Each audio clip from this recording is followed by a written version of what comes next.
ప్రభు నామానికే మహిమ కలుగునుగాక. కూడి వచ్చిన మీ అందరికీ కర్మిల ఆత్మీయ సహవాస సంఘ విశ్వాసులందరికీ మన ప్రభువును ఆయన ప్రియ కుమారుడునైన యేసుక్రీస్తు వారి శ్రేష్టమైన నామములో శుభములు మరియు అందరికీ వందనాలు. యోబు గ్రంథం 5వ అధ్యాయాన్ని మనం ధ్యానం చేసుకుందాం. యోబు గ్రంథం 5వ అధ్యాయం.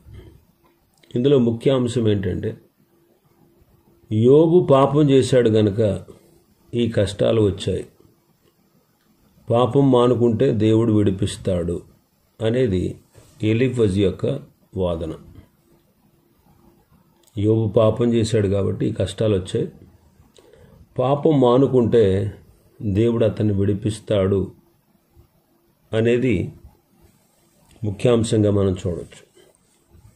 మొదటి 7 వచనాలు మనం చూస్తే ఎలీఫజ్ యొక్క అభిప్రాయాన్ని వెలబుచ్చుతున్నాడు. మొదటి వచనంలో, నీవు మొరలిడిన ఎడల నీకు ఉత్తరమీయగలవాడు ఎవడైనా ఉండునా, పరిశుద్ధ దూతలలో ఎవని తట్టు తిరుగుతావు అని.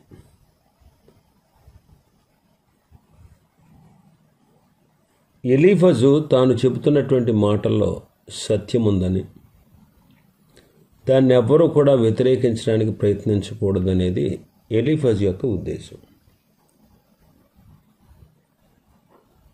యోబు దీనికి అంగీకరించక తన వాదానికి మద్దతుగా మనుషులను కానీ దేవదూతలను కానీ తెచ్చుకుందామనుకుంటే ఎవరు అతని పక్షంగా మాట్లాడరు అని ఎలీఫజ్ యొక్క ఉద్దేశం.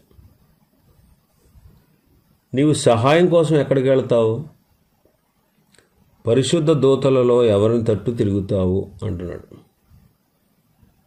వాళ్ళెవరూ నీకు సహాయం చేయలేరు. యోబు కాలం నాటికి అబ్రహాము, ఇస్సాకు, యాకోబు గతించిపోయారు. చనిపోయిన వారెవ్వరూ నీకు సహాయం చేయరు. తన కష్టాలు, తనకు వచ్చినటువంటి విపత్తుల మూలంగా యోబు కోపంతో మండిపడి క్షేమంగా ఉన్నవారిని చూసి అసూయపడుతున్నాడు, అందుకే అదంతా యోబు నాశనానికి దారితీస్తుందని ఎలీఫజ్ యొక్క అభిప్రాయం. అందుకే 2వ వచనంలో చదువుతాం, దౌర్భాగ్యమును గూర్చి ఏడ్చుట వలన మూఢులు నశించెదరు, బుద్ధి లేని వారు అసూయ వలన చచ్చెదరు అంటారు. అంటే యోబు తనకు వచ్చిన కష్టాలు, తనకు ఎదురైనటువంటి విపత్తుల మూలంగా యోబు కోపంతో మండిపడుతున్నాడు, క్షేమంగా ఉన్న వారిని చూసి అసూయపడుతున్నాడు అనేది ఎలీఫజ్ యొక్క భావం అన్నమాట. 3వ వచనంలో అంటాడు, మూఢుడు వేరుతనుట నేను చూచాను, ఆయనను తోడనే అతని నివాస స్థలము శాపగ్రస్తమని కనుగొన్నాను అంటాడు. శాపగ్రస్తమని కనుగొన్నాను. మూర్ఖులు, దుర్మార్గులు అభివృద్ధి చెందుతున్నారు, కానీ తుదమట్టుకు వారంతా నశిస్తారు, కుప్పకూలిపోతారు అంటున్నాడు. ఇదంతా నిజమే. అనేక మంది అవినీతి పరులు వర్ధిల్లుతూ ఉన్నారు. భక్తులు శ్రమపడుతూ ఉంటే భక్తిహీనులు బాగా ఉన్నారు. అయితే ఒకానొక రోజు వారంతా అణిగిపోతారు. చరిత్రలో ఇది వాస్తవ సత్యం. ఎందరో క్రూరులు, నిరంకుశులు, అహంభావులు నశించిపోయారు. కానీ దేవుడు నెమ్మదిగా పనిచేస్తాడు. మన దేవుడు నెమ్మదిగా పనిచేస్తాడు. తన కాలంలో తగిన సమయంలో చర్య తీసుకుంటాడు. నిత్యత్వం దృష్ట్యా దేవుడు పనిచేస్తాడు. ఎప్పుడు కూడా నిత్యత్వం దృష్ట్యా దేవుడు పనిచేస్తాడు. యోబు మీదకి వచ్చిన విపత్తులు లాంటి ఇబ్బందులనే ఎలీఫజ్ వర్ణిస్తున్నాడు. అంటే 3వ వచనంలో తాను చెప్పిన మూర్ఖుడు పరిస్థితే ప్రస్తుతం యోబు పరిస్థితి అని కూడా అనుకున్నట్టుగా మనకు కనబడతా ఉంది. యోబు తనకంటే యోగ్యుడని ఎలీఫజుకు ఏమాత్రం తెలిసినట్టు లేదు. ఇంకొక విషయం ఏంటంటే ఇతడు చెప్పే విషయాలన్నీ యోబు ఓపిగ్గా వింటున్నాడు. ఎంత ఆశ్చర్యమో చూడండి. ఇక 4వ వచనంలో అంటాడు, అతని పిల్లలకు సంరక్షణ దొరకక ఎందురు. అతని పిల్లలు కొమ్మముల్లో నలిగిపోతారు, వారిని విడిపించేవాడు ఎవడు లేడు అంటున్నాడు. అతని పిల్లలకు సంరక్షణ దొరకదు, గుమ్మములో నలిగిపోతారు, వారిని విడిపించేవాడు ఎవ్వడు ఉండడు అంటున్నాడు. అంటే ఏంటంటే అర్థం, దీని అర్థం యోబు నువ్వు మూర్ఖుడివి, అందుకే ఈ కష్టాలన్నీ నీకు సంభవించాయి, అందుకే నీ పిల్లలు గుమ్మముల్లో నలిగిపోయారు, వారిని విడిపించేవాళ్ళు ఎవరు లేరు. ఇంకా 5వ వచనంలో అంటారు, ఆకలి కొనిన వారు అతని పంట తినేస్తారు, ముండ్ల చెట్టులో నుండి వారు దాన్ని తీసుకుంటారు, బోనులు వారి ఆస్తి కొరకు కాచుకున్నాయి అంటారు. బోనులు వారి ఆస్తి కొరకు కాచుకొని ఉన్నాయి. ఈ ఎలీఫజు యోబు యొక్క స్నేహితుడు. దేవుడు పాపానికి శిక్ష విధిస్తాడని, అందుకే యోబుకు ఈ పరిస్థితి ప్రాప్తించిందని ఉపన్యాసం చేస్తా ఉన్నాడు. పాపికి శిక్ష వస్తుంది. ఇప్పుడు యోబుకి శిక్ష వచ్చింది, అందుచేతే యోబు ఖచ్చితంగా పాపి అయి ఉండి తీరాలి అనేది ఎలీఫజ్ యొక్క తర్కం. ఎలీఫజు అనుభవజ్ఞుడే. గత అధ్యాయంలో 4వ అధ్యాయంలో అతనికి ఒక భయంకరమైన దర్శనం కలిగింది అన్నాడు. తీరా చూడబోతే ఆ దర్శనం యొక్క సందేశం ఏమీ లేదు. సాధారణ న్యాయాన్ని గ్రహించడానికి మనకు అంత భయంకరమైన దర్శనాలు అక్కర్లేదు. ఈ సత్యం యోబుకు అంతకు ముందే తెలుసు. యోబుకేమి దీని గురించి కల రాలే. దర్శనం వచ్చిందంటే దాన్ని ఆధారం చేసుకుని యోబుకు తీర్పు తీర్చేటువంటి అవకాశం దొరుకుతుందని ఈ వేదాంతి యొక్క భావన. ఏదేమైనా ఎలీఫజు అనుభవజ్ఞుడు, అతడికి అంతా తెలుసు అనేటువంటిది అతని ధీమా అన్నమాట. ఎలీఫజు కొన్ని సత్యాలు కూడా చెప్పాడు.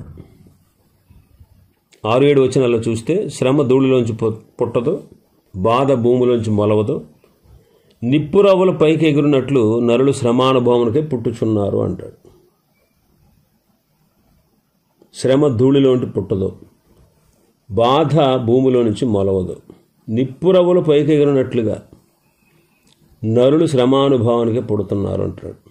ఎలీఫజ్ యొక్క భావం ఏంటంటే, విపత్తులు అనేవి ప్రకృతి సంబంధమైనవి, ప్రకృతి సిద్ధమైనవి కావు, వాటంతటా అవి రావు, అవి ఒక ఆధ్యాత్మిక నియమం వలన తప్పనిసరిగా కలిగే ఫలితాలు. మనిషి జన్మ పాపం వల్ల, చేసే పాప కార్యాల వల్ల మనిషికి కష్టాలు కలుగుతాయి. దేవుడు పాపాన్ని బాధలను కలిపికట్టాడు. ఈ క్రమాన్ని ఎవరు తప్పించుకోలేరు. మానవ సంతతికి కష్టాలు, నష్టాలు, బాధలు, ఆందోళన ఉంటూనే ఉంటాయి అని మాట్లాడుతున్నాడు. ఇది సార్వత్రిక సత్యం. మనం ఏ రోజు వార్తలు మనం చూస్తూ ఉన్నా ప్రమాదాలు, యుద్ధాలు, హత్యలు, దోపిడీలు, మనుషులందరికీ ఏదో ఒక రకమైనటువంటి సమస్యలు, విపత్తులు ఉంటూనే ఉన్నాయి. సార్వత్రిక మానవ ఘోష, బాధ, కన్నీరు మానవులంతా కూడా అఘోరిస్తూనే ఉన్నారు. మానవుడిని, మనిషిని హెబ్రీ భాషలో ఎనోప్ అంటారు. అంటే దుఃఖభాజనుడు అని అర్థం. అంతటా కూడా మరణము, శ్రమ అనే నిప్పురవ్వలు పైకి ఎగురుతూ ఉంటాయి. ఇది ప్రకృతి నియమం. థెర్మోడైనమిక్స్ అనే సూత్రం ప్రకారం నిప్పురవ్వలు పైకి ఎగురుతూ ఉంటాయి. మానవుడికి వచ్చినటువంటి శ్రమలు నిప్పురవ్వలు లాంటివి. అయితే యేసుక్రీస్తు వారు లేకుండా మానవుడికి శాంతి, సమాధానం ఉండదు. ఆయనే శాంతిరాజు. ఆయన శాంతిరాజు అనేటువంటి యేసుక్రీస్తు లేకుండా శాంతి సంస్థాపన అనేది అసాధ్యం. అందరూ శ్రమపడక తప్పదు. నీతిమంతులకు కూడా శ్రమలే కలుగుతాయి. దేవుని బిడ్డలు శ్రమానుభవాన్ని తప్పించుకోలేరు. వారికి శ్రమలు వస్తాయి. కొన్నిసార్లు విశ్వాసులు అవివేకంగా అనేక తప్పులు చేసి తెచ్చిపెట్టుకున్నటువంటి బాధలను వారు భరించాల్సిందే. బాధలను వాళ్ళు భరించాల్సిందే. సిలువ మోయాలి. సిలువ అంటే స్వచ్ఛందంగా సంతోషంతో ప్రభువు మహిమ కోసం మోసేది సిలువ. అప్పుడప్పుడు నీతిమంతులకు క్రమశిక్షణగా దేవుడు శ్రమలు రాణిస్తూ ఉంటాడు.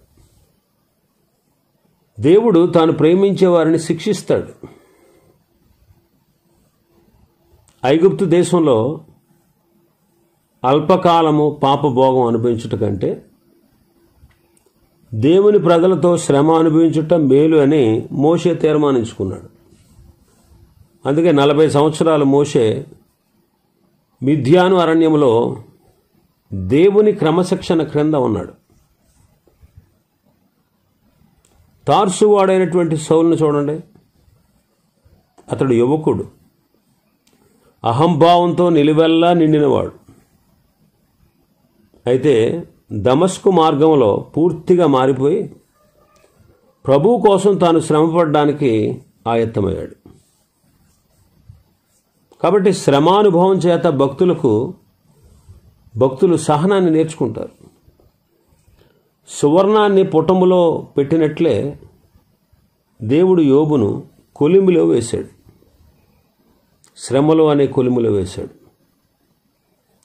శ్రమల ద్వారా మన హృదయాలు స్థిరపరచబడతాయి. ఎలీఫజు చెప్పింది అక్షరాల నిజం. మనిషి శ్రమానుభవానికి పుడుతూ ఉన్నాడు.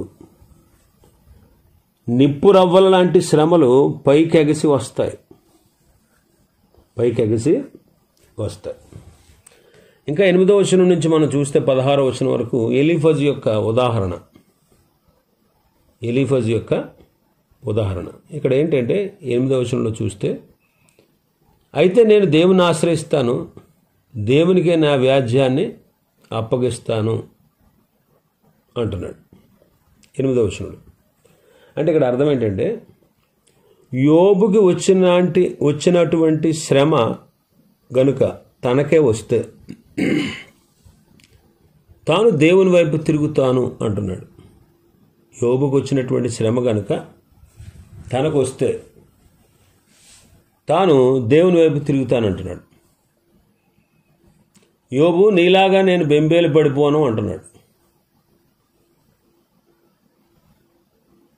యోబు అలా చేయట్లేదనేటువంటిది అతని నిరసన అన్నమాట. ఇలా చెప్పడం ద్వారా యోబు దేవుని వైపు తిరిగి దేవుని కరుణించమని ప్రార్థిస్తాడు అనేది ఎలీఫజు యొక్క ఆశ. ఇక్కడ దేవుని గురించి చాలా ఉన్నతమైన భావాలు వెలిబుచ్చుతూ ఉన్నాడు. దేవుడు అద్భుతాలు చేసేవాడు కాబట్టి యోబు కోల్పోయినటువంటి ఆస్తిపాస్తులన్నిటినీ అద్భుతమైన రీతిలో సమకూర్చగలడు. 9వ వచనం చదివితే, ఆయన పరిశోధింపజాలని మహాకార్యములను లెక్కలేనన్ని అద్భుత క్రియలను చేయువాడు అంటున్నాడు. యోబు పోగొట్టుకున్న వాటినన్నింటినీ అద్భుతమైన రీతిలో మళ్ళీ సమకూర్చగలడు. ఇంకా అతను మాట్లాడుతున్న మాటల్లో 10వ వచనాన్ని మనం చూస్తే, ఆయన భూమి మీద వర్షం కురిపించేవాడు, పొలముల మీద నీళ్లు ప్రవహింపచేసేవాడు. దేవుడు తన సృష్టి పట్ల దయగలిగినటువంటి సర్వాధికారి. ఆయన వర్షాన్ని కురిపించేవాడు, ఫలభరితం చేయగలడు. కీర్తన 65లో మనం చదువుతాం కదా. కీర్తన 65 8వ వచనం నుంచి 9వ వచనం నుంచి చదివితే 8లో కూడా, ఉదయ సాయంత్రముల ఉత్పత్తులను నీవు సంతోషభరితములుగా చేస్తున్నావు. నీవు భూమిని దర్శించి దాన్ని తడుపుచున్నావు, దానికి మహదైశ్వర్యము కలగజేయుచున్నావు. దేవుని నది నీళ్లతో నిండి ఉన్నది. నీవు భూమిని అట్లు సిద్ధపరిచిన తరువాత వారికి ధాన్యము దయచేస్తున్నావు. దాని దుక్కులను విస్తారమైన నీళ్లతో తడిపి దాని గనిమలను చదును చేయుచున్నావు. వాన జల్లుల చేత దాన్ని పదును చేయుచున్నావు. అది మొలకెత్తగా నీవు దాన్ని ఆశీర్వదించుచున్నావు అంట. మత్తయి సువార్త 5:25 కూడా 5:45 కూడా మనం చూస్తే, ఆయన చెడ్డవారి మీదను మంచివారి మీదను సూర్యుని ఉదయింపచేసి నీతిమంతుల మీదను అనీతిమంతుల మీదను వర్షము కురిపించుచున్నాడు. అపొస్తలుల కార్యములు 14వ అధ్యాయంలో చూస్తే 17వ వచనం, అయినను ఆయన ఆకాశము నుండి మీకు వర్షమును ఫలవంతమైన ఋతువులను దయచేయను, ఆహారమును అనుగ్రహించుచు ఉల్లాసముతో మీ హృదయములను నింపుచు మేలు చేయుట చేత తన్ను గూర్చిన సాక్ష్యం లేకుండా చేయలేదని బిగ్గరగా చెప్పారు. వర్షం దేవుడిచ్చే ఆశీర్వాదం. ఎండిన భూములు, వాడిపోయినటువంటి భూమిని వర్షంతో తడిపి సస్యశ్యామలం చేస్తాడు. పొలాల మీద నీరు ప్రవహింపచేసేవాడు దేవుడే. నీటి బొగ్గలు, జలాశయాలు దేవుడు చేసిన మహోపకార్యాలు. మనుషుల వ్యవహారాల్లో న్యాయం జరిగిస్తాడు. ఇంకా 11వ వచనం నుంచి మనం చూస్తే మన భాగంలో 11వ వచనంలో, అట్లు ఆయన దీనులను ఉన్నత స్థలంలో ఉంచును, దుఃఖపడు వారిని క్షేమమునకు లేవనెత్తును అంటాడు.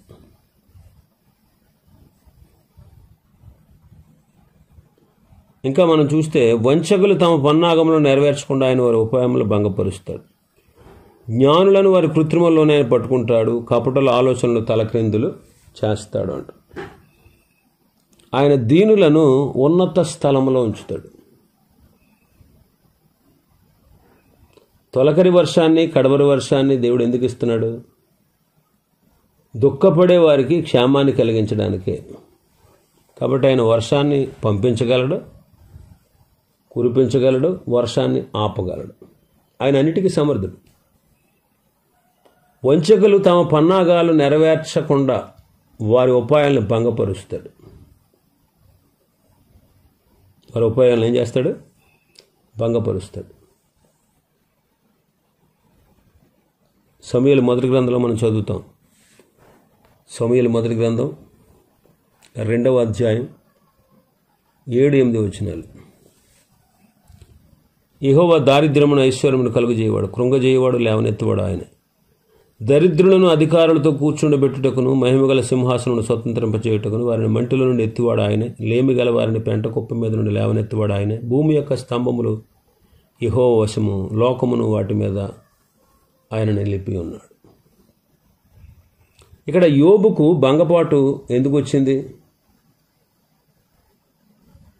14-15 వచనాల్లో మన భాగంలో చూస్తే అతనికి ఉద్దేశం, పగటి వేళ వారికి అంధకారము తారసిల్లినట్టు, రాత్రి ఒకడు తడవలాడినట్లు మధ్యాహ్న కాలమును వారు తడవలాడతారు. బలాఢ్యుల నోటి ఖడ్గము నుండి, వారి చేతిలో నుండి ఆయన దరిద్రులను రక్షిస్తాడు అంటున్నాడు.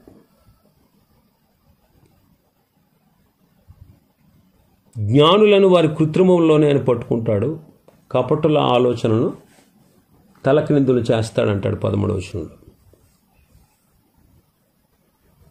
బలాఢ్యుల నోట ఖడ్గం ఉంచి వారి చేతి నుండి దరిద్రులను రక్షిస్తాడు. బలాఢ్యులు చూడండి, వారి నోటి మాటల చేత, క్రూరమైన మాటలతో ప్రజలను హింసిస్తారు. కొన్నిసార్లు అపవాదులు వేస్తారు, కొన్నిసార్లు అబద్ధాలు కల్పిస్తారు. ఇలాంటి వారి బారి నుండి దేవుడు పేదలను, నిస్సహాయాలను రక్షిస్తాడు. అక్రమం నోరు మూసుకుంటుంది. అక్రమకారులు దేవుని యొక్క మహాకార్యాలను చూసి మోగవారైపోతారు. ఇక్కడ ఎలీఫజు యొక్క ఉపన్యాస సారాంశం ఏంటంటే, ఇదిగో ఇలాగ దేవుడు ఇలాంటి కార్యాలు చేయగలడు కదా యోబు, నీవు ఊరకనే దేవుని ఎందుకు నిందిస్తున్నావు? ఊరకనే ఎందుకు నీవు దేవుణ్ణి నిందిస్తున్నావు అనేది ఎలీఫజు యొక్క ఉపన్యాస సారాంశం. దేవుడు విశ్వసనీయుడు, మంచివాడు, న్యాయశీలి. సహాయం చేసేవాడు, ఇదంతా బాగానే ఉంది. కానీ యోబు యొక్క సమస్యకు ఈ మాటలన్నీ పరిష్కారం కాదు. యోబు అక్రమస్తుడని, అందుకే శ్రమ వచ్చిందని అతని యొక్క భావన. ఈ భావన సరికాదు. యోబును అపార్థం చేసుకుని తప్పుగా మాట్లాడుతూ ఉన్నారు. అందుకే 42వ అధ్యాయంలో వారు దేవుని చేత గద్దించబడ్డారు. ఇక్కడ మనం గ్రహించాల్సినటువంటి విషయం ఏంటంటే, చాలామంది ఎదుటి వాళ్ళకి ఏదైనా కష్టం నష్టం కలిగితే చాలామంది ఏమంటారంటే, దుర్మార్గులు ఏదో పాపం చేసి ఉంటారు, అందుకే ఈ బాధలన్నీ పడుతున్నారంటారు. అదే శ్రమలు వాళ్ళకు వస్తే దేవుడు మమ్మల్ని ఎందుకు ఇలాగా పరిశోధిస్తున్నాడు, దేవుడే మమ్మల్ని ఇలాగా బాధ పెడుతున్నాడు అనేవాళ్ళు ఉంటారు. అలాంటి రకం అన్నమాట ఎలీఫజు. యోబుకు వచ్చినటువంటి కష్టాలు విపత్తుల్లో అతడు అక్రమస్తుడని, అన్యాయస్తుడని, అందుకే శ్రమ వచ్చిందని, అందుకే అతని భూమి పంట వేరొకరు తీసేసుకుంటున్నారని, అందుకే అతని కష్టార్జితాన్ని దోచుకుపోయారని, అందుకే తన పిల్లలు నలిగిపోయారని, యోబు క్షేమంగా ఉన్నవారిని చూసి అసూయపడుతున్నాడని, ఇలాంటి మాటలతో యోబుకున్నటువంటి సమస్యను వారు అధికం చేస్తూ ఉన్నారు. ఈ మాటలు యోబు సమస్యకు పరిష్కారం కాదు. యోబును అపార్థం చేసుకుని తప్పుగా మాట్లాడుతూ ఉన్నారు. అందుకే దేవుడు వారిని గర్దించాడు. ఇంకా చాలా విషయాలు ఉన్నాయి. ప్రభు చిత్తమైతే రేపు ఉదయం మరికొన్ని విషయాలు ధ్యానం చేసుకుందాం. దేవుడి వర్తమానాన్ని మన వినికిడిలో ఆశీర్వదించును గాక. ఆమేన్.